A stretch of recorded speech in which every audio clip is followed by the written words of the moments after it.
Hello friends, this is Navdeep Singh from Hitbullseye.com. In our today's lecture, we'll be discussing about world history and major conflicts. So our today's topic of discussion would be World War I, World War II and the Cold War. So starting with our first topic, the World War I. So let us discuss about various causes or events that had happened which led to the World War I. Firstly, it was the alliance system. In that point in time, or in the years of 1900 till 1915 or 1910, there were mainly two alliances that were formed. Firstly was the alliance comprising of England, France and Russia, and on the other hand was the alliance of Germany with Austria-Hungary.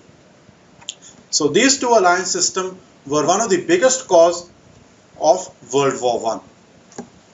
Colonial rivalry in Africa was again one of the biggest reasons of World War I. In Africa, what was happening was in the years of about 1900 that various countries were going into Africa and conquering various lands such as to take away the raw material and exploit the market potential of that land. And because this was the period when we come across examples or instances where countries were trying to increase their influence, so the colonial rivalry came up. Colonial rivalry amongst countries such as England, Germany and others. Third was the naval warfare or naval race between Britain and Germany.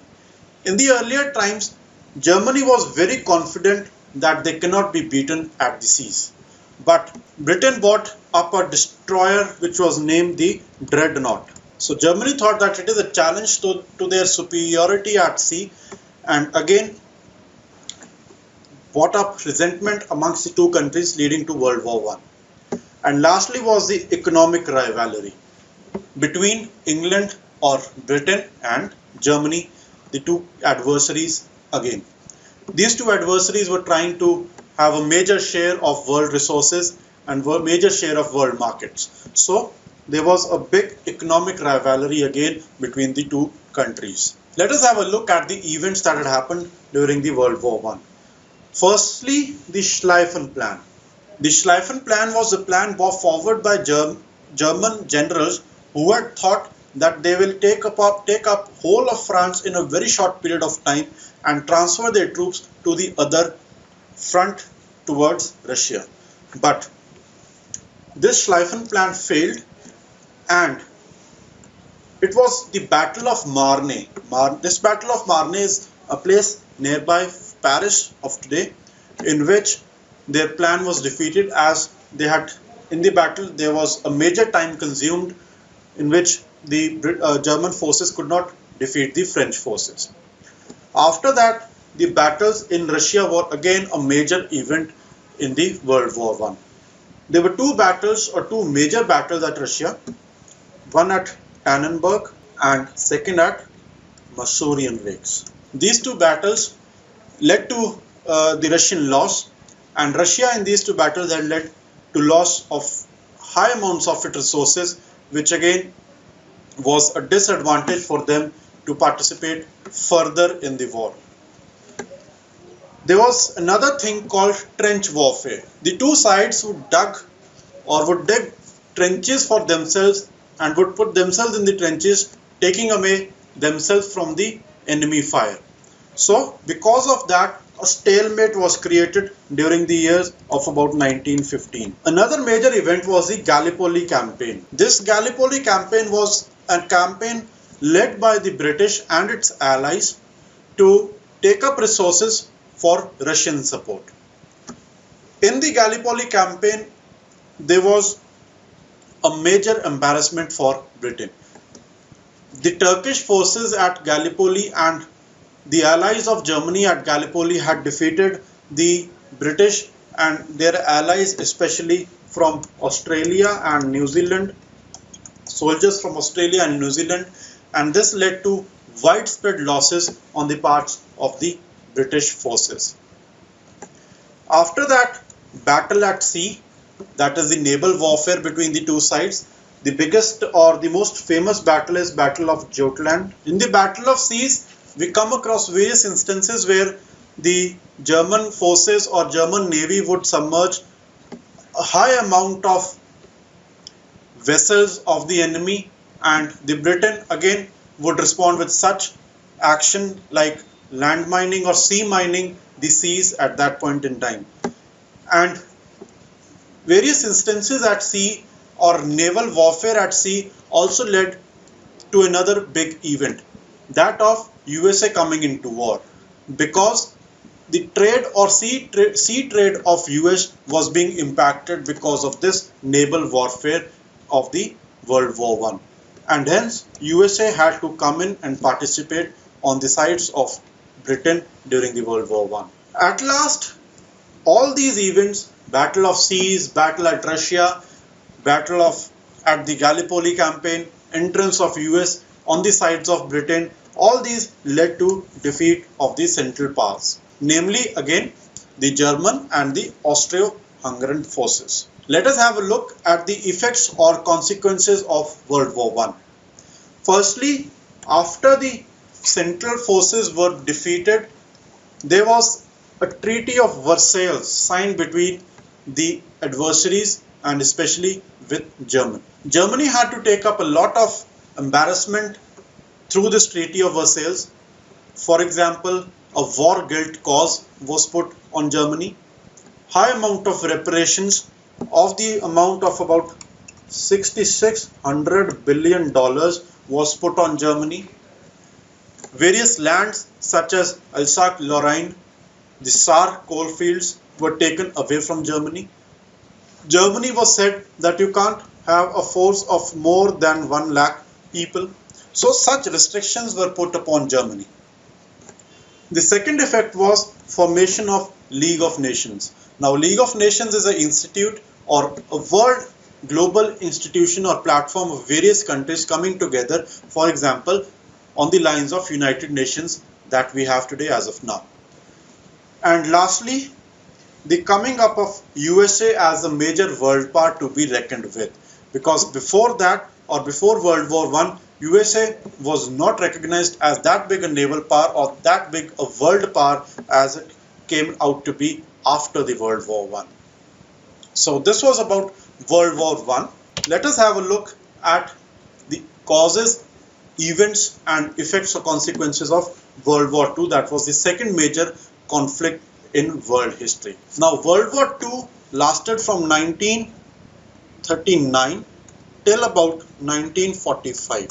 While discussing the causes of World War II, we again would repeat the Treaty of Versailles was one of the big causes of World War II.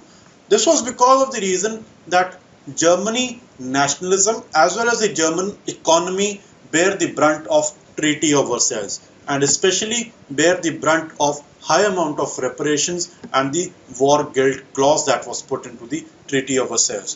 Germans thought Treaty of Versailles to be a very major embarrassment to their own pride, and so they took upon themselves to take revenge from the other parts which had enforced upon themselves or enforced upon the German pride the Treaty of Versailles. Second was the failure of policy of appeasement by the Britain and British allied countries of Hitler, because it was very much known before the starting of World War II that Hitler had a very aggressive attitude, and leaders world over thought that Hitler can be appeased with some kind of gifts or some kind of gift of land for him. For example, giving him colonies in Africa. But this did not work with Hitler, because Hitler had a single-minded focus of reviving the German pride, the pride that they had in the earlier parts. Extreme nationalism in Germany and with that in Italy, because of the presence of Hitler as a motivational leader in Germany and because of the presence of Mussolini as a motivational leader in Italy. And last of the causes or last of the major cause was the failure of politics by League of Nations, because it was one of the major purpose of setting up the League of Nations that not to allow any major conflict in the future. But the League of Nations could not stand to that promise. Taking a look at the events that had happened during the World War II. Firstly, attack on Poland, Denmark and Norway by German forces. And these three countries were defeated right away without any major resistance. Second was the capture of Paris. Now we have to keep in mind that Paris or France was defeated completely in World War II and was not defeated completely in World War I when we were discussing the Battle of Marne. In World War II, Paris was captured by the German forces. Third is the Battle of Britain. This was mainly the battle in air because on one side was the British Air Force and on the other side was the German Air Force, which was popularly called as Luftwaffe. And the Luftwaffe had taken up bombing of London to a very major extent. But the British had developed newer technologies, newer radar detection technologies, which gave them prior notice that such an attack would happen and they would take precautions for such an attack. The third or next was the German invasion of Russia. Now this happened at various fronts, and on each and every front the Russians were defeated by the German forces. The US entry into war again was because of the reason of their distortion or restriction of trade of US with other parts of the world. Here, one of the major instances in world history was when a US tourist ship was sunk at the seas by German forces. Because of that, the US was forced to enter into the war with Germany. And lastly, fall of Italy and Germany, because of the simple reason that Germany and Italy could not bear the brunt of joint attack by countries such as England, France, US especially, and Russia on the other front. So this much amount of offensive by the Allies supported by US led to fall of Italy and Germany. Let us have a look at the effects or consequences of World War II. Firstly, it led to the highest amount of loss of lives. It is said that according to estimates about 40 million people lost their lives, and of this 40 million people about 21 million were Russians. So Russians bear the major brunt of World War II. It also led to social changes, and this was because of high amount of out-migration from one part of the world to another part of the world. End of Europe's domination of the world was again one of the major effects of World War II, because after the World War II, Europe countries such as Britain, Germany, France could not dominate the world economies and world politics to such an extent as it was before the World War II. It also led to emergence of a bipolar world. This bipolar world had two sides, firstly USA and secondly it was Russia or USSR that was called at that point in time. And the last effect or consequence of World War II was the formation of United Nations itself. Now we have to compare the formation of United Nations after the World War II with the formation of League of Nations after the World War I. United Nations that was formed after World War II was a much stronger institution which had an army at its disposal, which would consist of various armies of various other countries, and it would also have financial independence to an extent. So this was a much stronger institution than the League of Nations, and would contribute again to decrease or rather stoppage of any major conflict in the future in the world. After the World Wars I and II, we come to another major conflict, that of Cold War. We have to be very careful that this was not a physical conflict. It was a conflict of principles. So the first major cause of Cold War was the difference of principles. At that point in time, there were two major principles. Firstly, socialism, and secondly, capitalism. I hope the terms socialism and capitalism are very well understood by all of us, and otherwise we can always refer to our economic video lectures. The second major cause of Cold War was campaigning of one part or party against the other. Now they were very vilified campaigns by one party against the other. For example, McCarthy. He was a US politician who would ridicule all the principles of socialism in his speeches. And his campaign was so vilified that the Russians took high amount of offense against that. Another cause was this danger of spread of communism in Europe to USA and Britain, because USA and Britain would always follow the policy of capitalism, and they were very afraid of spread of communism to other parts of the world. So to take them away from such things, they indulged into the phony war or the Cold War. Let us have a look at the events that had happened during the Cold War.